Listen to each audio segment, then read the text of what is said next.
Ni ba na gidan bayan ba.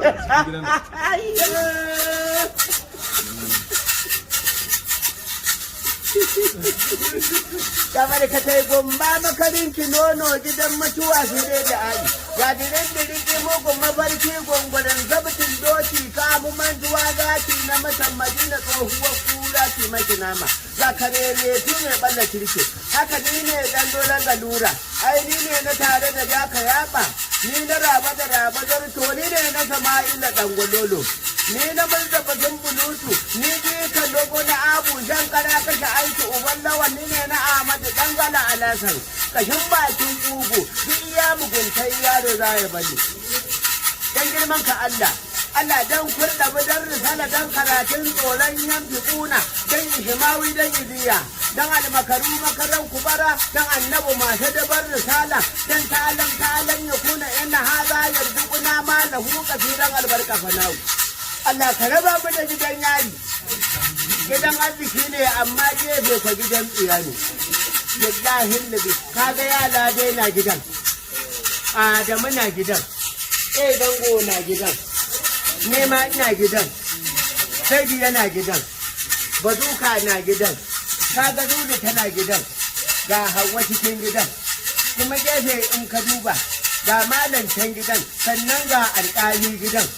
Marasa kunya gidan, masu kunya na gidan, mahaukata na gidan, masu hankali na gidan. Ni ne ƙaramin ciki kuma ni ne tsinannen cikin su. Falalu gidan ba da mafi an kiri ba. Falalu gidan ba da mafi an kiri ba. Uban da ike bai san ganin gidan ba da mafi duk ƙasar nan. Da musulmi ko kirista ne da haɓa da maguzawa ko mambo ne mai gidansu ko jejen arnan can na Legas mai hangen tsuntsu ya faɗo mutum kowa ne ubangi. Duk faɗin Najeriya in ka ce ba ka ƙaunar ganinmu to bari in ma zagi ko guda ne. Na farko tun na fari uwa ka mahaukaciyar uwa ce sai an sa ragama a hanta.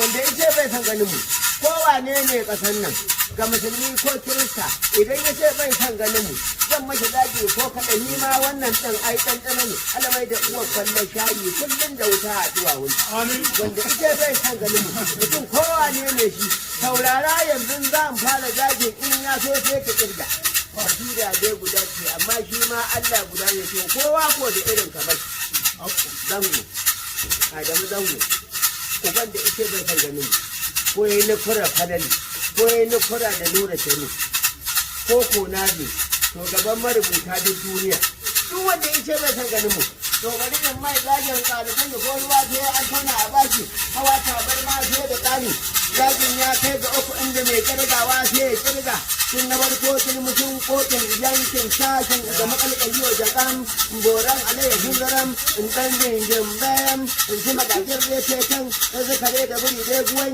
yawon barkonan ce ta aham in yarfa ce ka ta yarbutan har butan daudaru madar da kabar ci kuban barbar yuman kurman daga kan daga matsaurin auren sai in yi kabe in ji ta gafa da gafi da burburin birgin dindin mula suka burabu da kwalle kuma da gaba ta gari ya tura buka gudun ilayi da kuɗin galam ji da lamar ta ƙaura da ƙare-ƙare in ƙara in noma ta ƙarar waɗanda ke raira ne in ke ta ƙulli ta bambare ta haƙarai har ƙaura mijin gidiya in wani ƙolo-ƙolo ƙasa da ta kan rabiya ta ɗan sa'adu sai na ga uwa ta ta yi goho sai in zanga da shaho irin turo irin na ƙauye iya gida ban buɗe uwan shi kai bayan mun ya ɓoye duk wannan sura guda ne.